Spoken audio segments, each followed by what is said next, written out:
The toilet flushed loudly. Not by accident. Not in panic. My sister stood there smiling, holding the last torn page of my passport like a trophy. "No trip," she said casually. "You're staying home with my kid." My mother laughed. Someone else joined in. It was loud. Confident. Public. They expected tears. Begging. A fight. I didn't say a word. I just watched the water swirl. And memorized who was laughing. Because that sound, that single flush, was the moment they handed me everything I would need. Before I tell you how this turned out, take a second, tap like if you've ever stayed quiet to keep the peace, and comment where you're listening from. Have you ever been underestimated because you didn't react? My name is Brooklyn, and I'm in my mid-20s. For most of my life, I've been the dependable one people forget to thank. I was always the one who adjusted. If something needed to be handled quietly, it landed on me. If plans fell apart, I filled the gap. I never complained, not because I didn't feel things, but because reacting never helped. Silence did. In my family, silence had a strange reputation. They called it weakness. They mistook my calm for compliance. I watched how decisions were made without asking me. How my time was volunteered before I agreed. How favors slowly became expectations. I noticed how my sister spoke louder every year, more certain that the room belonged to her. I noticed how my mother nodded along, relieved someone else was taking control. And I noticed something else too. They didn't hide what they did. They didn't whisper. They didn't check doors. They acted openly, confident that I would absorb it like I always had. That morning, when the passport disappeared, I didn't argue. I didn't ask why. I didn't defend my graduation trip or explain how long I'd planned it. I didn't remind anyone that I had paid for it myself. Instead, I picked up my bag. Not dramatically. Not angrily. I walked out the door the same way I walked into responsibilities, quietly, without announcement. Behind me, laughter followed. Someone joked that I'd cool off and come back. Someone else said I'd always been dramatic about nothing. They thought I was leaving to sulk. They thought I was embarrassed. What they didn't realize was that I was already switching roles. I wasn't the helper anymore. I wasn't the background character who absorbed damage. I was the witness. And witnesses don't interrupt. They observe. They remember details. They let people finish speaking. Because when someone believes you'll never push back, they tell you far more than they should. I didn't go far. I checked into a small budget hotel 2 blocks away, paid for one night, and sat on the edge of the bed with my bag still closed. My phone buzzed almost immediately. Not concern. Instructions. My sister texted first. "Don't be dramatic. Be back by tonight. I need to leave early." Then my mother. She didn't mean it like that. You know how stressed she is. The baby comes first. No one asked where I was going. No one asked if I was okay. By evening, my sister had upgraded from texting to voice notes. She sounded amused, confident, in control. "I told everyone you canceled your trip," she said. "I said you realized family matters more." She was proud of that lie. She repeated it. The next day, it escalated. She posted photos of her packed work bag online with a caption about grateful for family support. Friends commented heart emojis. Someone wrote, "You're lucky to have a sister like that." She liked every comment. What she didn't know was that I was saving everything. Screenshots. Timestamps. Voice notes. She called again that afternoon, this time on speaker, with relatives around her. "Tell them you're staying," she said. "Don't make this weird." I said nothing. My silence made her bolder. She explained, out loud, how she'd torn the passport because she wouldn't listen otherwise. She laughed when someone gasped. "It's not like she can go anywhere now," she said. People heard it. More than one person. My mother didn't stop her. She added her own justification, talking about responsibility, sacrifice, and how I was free anyway. They didn't lower their voices. They didn't worry about consequences. To them, I wasn't a person with plans. I was a resource that had temporarily wandered off. By the 3rd day, my sister was openly irritated. She complained in messages about having to adjust her schedule because I wasn't being cooperative.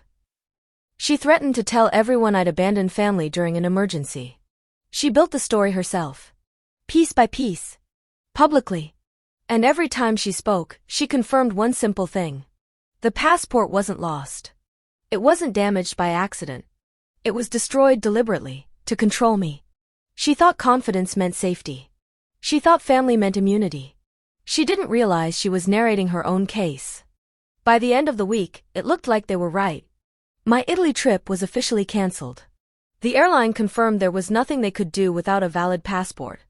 The hotel refunded part of the booking, not all. Friends stopped asking when I was leaving. The excitement that had carried me through graduation faded into something flat and heavy. From the outside, I had lost. My sister posted photos of her routine as if nothing had happened: coffee in the morning, work meetings, her child asleep on her shoulder at night. My mother shared one of those posts with a caption about family pulling together. Relatives messaged me privately. "You should just go back. Don't stretch this. She's your sister." No one asked about the passport. No one mentioned the toilet. I didn't correct anyone. I didn't defend myself. I let the silence grow long enough to feel uncomfortable, for them, not me. I moved out of the hotel and stayed with a friend who didn't ask questions. I told her I needed a few days to think. She nodded and gave me a spare key. That was it. No advice. No pressure. At night, I lay awake replaying the moment in the bathroom. The casual way my sister smiled. The way my mother laughed like it was a harmless joke. It would have been easy to explode. To call everyone. To demand apologies. But anger would have given them what they expected. A fight they could minimize. A story they could rewrite. Instead, I let the loss sit where they could all see it. They told each other I'd finally accepted my place. They said I was sulking, embarrassed, too proud to come back. And for the first time, they stopped paying attention to me entirely. That's when they relaxed. That's when they believed the problem was over. They didn't know I had already replaced what was gone. They didn't know the cancellation wasn't the end of my trip. Just the end of their version of the story. What bothered people wasn't that I stayed away. It was that I stayed quiet. I didn't post quotes. I didn't explain myself. I didn't ask for sympathy. When my sister finally noticed, she sent a short message. "Are you coming back or not?" I read it once and didn't reply. That calm didn't match the story they were telling about me. Someone who had truly lost would be scrambling, begging for forgiveness, negotiating, explaining. I did none of that. I spent those days making phone calls that didn't involve them. Short calls. Specific questions.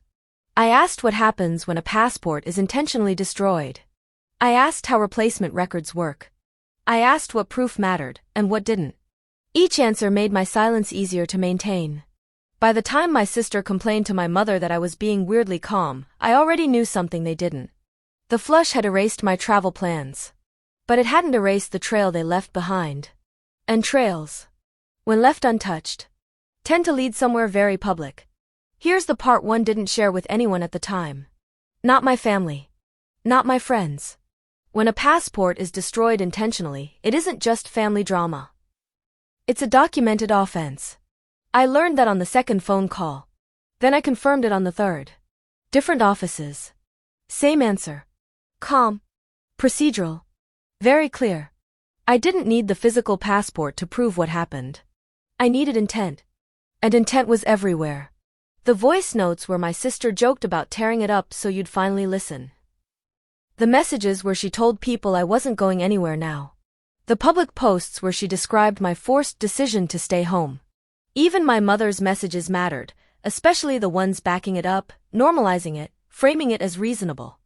I filed for a replacement passport first. Quietly. Emergency appointment. Graduation documentation. Travel proof. Then I asked one more question. What happens when someone interferes with government-issued identification to restrict movement? That answer took longer. Not because it was unclear, but because it was serious. There were procedures. Statements. Affidavits. And something else I hadn't expected. They cared less about my trip, and more about the behavior. I was advised not to confront anyone. Not to demand apologies.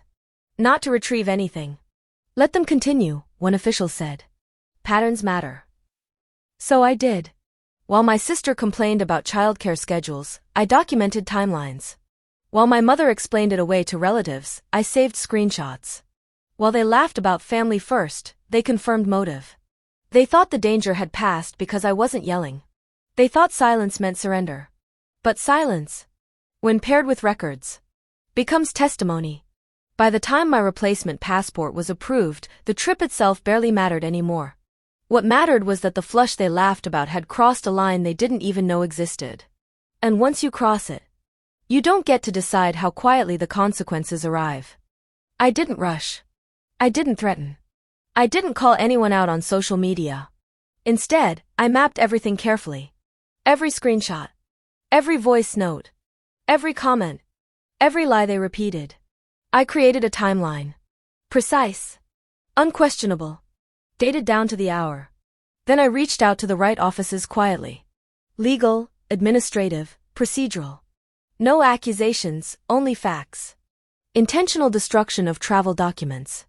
Timeline confirmed by witnesses and records. While my sister bragged about controlling my day, I was arranging mine around leverage, not outrage.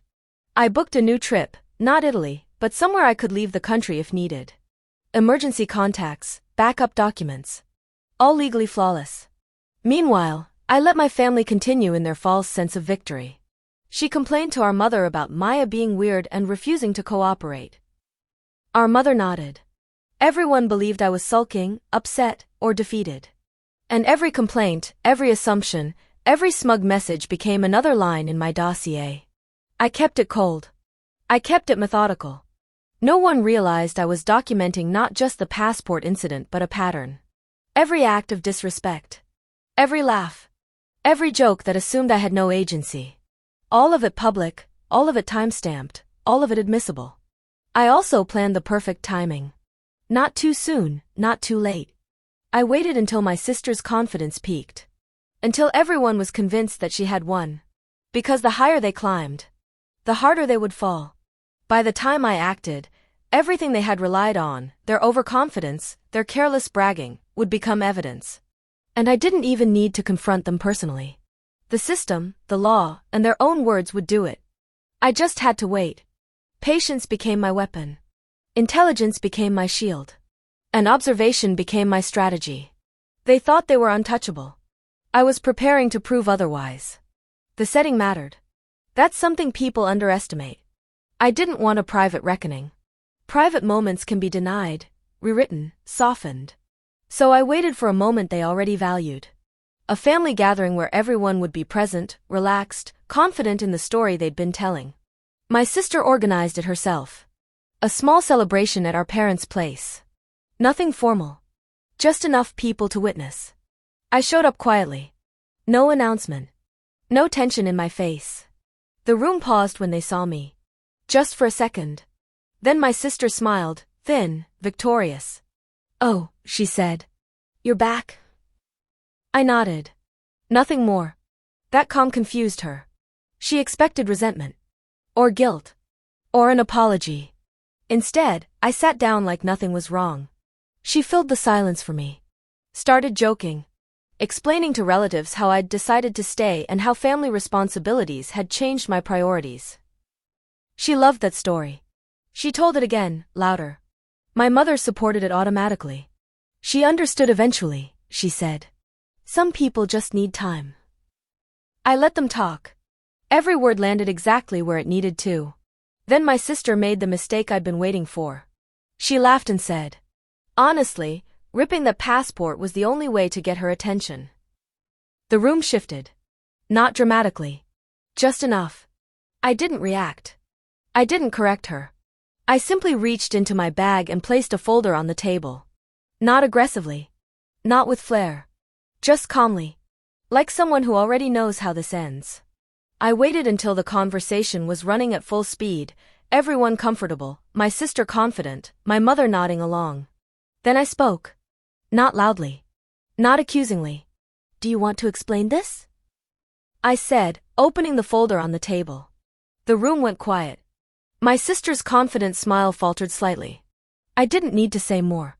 The documents spoke for themselves. Screenshots of her messages bragging about tearing my passport. Voice notes where she laughed and justified it as teaching me a lesson. Public posts repeating the story I had supposedly chosen to cancel my trip. Every lie she had told, every justification she had spoken aloud, was now chronologically organized evidence. I let her read the first one. Then the second. Her voice caught. Her mother's face tightened. And when they reached the part where she described forcing me to stay home, the twist hit. I calmly asked the final question. Did you know that destroying a passport intentionally is considered a legal offense? Her eyes went wide. She stammered. She tried to laugh it off, but it was gone. The room no longer allowed her control. Relatives leaned in, reading over her shoulder. Even distant cousins started asking questions. I didn't shout. I didn't accuse. I just showed the truth in order, clearly, indisputable. She realized, too late, that every smug remark, every justification, every laugh had been recorded and time-stamped. She had been narrating her own downfall. And just like that, the public reversal had happened. Her confidence crumbled in front of everyone. The laughter, the smirk, the casual cruelty, all exposed. I spoke once more, softly. I wanted to go to Italy. That wasn't your decision to make. Silence. Then nods from relatives, some murmurs of shock. I had never raised my voice. I had never begged. I had never reacted in anger. And yet, I had won, through calm, patience, and undeniable truth. My sister froze, the folder open in front of her. Her smirk, the one that had fueled my anger for weeks, vanished. She tried to explain, to twist her words, but everyone had already read the evidence themselves. Every lie, every laugh, every justification for controlling me was laid bare. My mother looked between us, suddenly realizing she had been backing the wrong side. No laughter. No excuses. Only the stunned silence of people seeing what had really happened. My sister's status in the family, built on confidence and control, collapsed quietly but completely. The relatives who had smiled and agreed with her moments ago were now questioning her. She could not undo what she had written, what she had recorded, what she had openly admitted. I didn't gloat. I didn't shout. I didn't demand apologies. I simply closed the folder. Thank you for showing me the way, I said softly. I'll take it from here. I grabbed my bag, the same one I had silently picked up weeks ago, and walked out. No one followed. No one stopped me. The lesson had landed, sharper than any argument could. That flush of water in the bathroom had started it all, but it didn't end me. It started their downfall. And the moral is simple: patience beats rage. Intelligence beats force. And the truth, meticulously documented, calmly presented, and quietly delivered, cannot be denied. I walked away unchanged. Quietly victorious. Completely free. No one saw the revenge coming.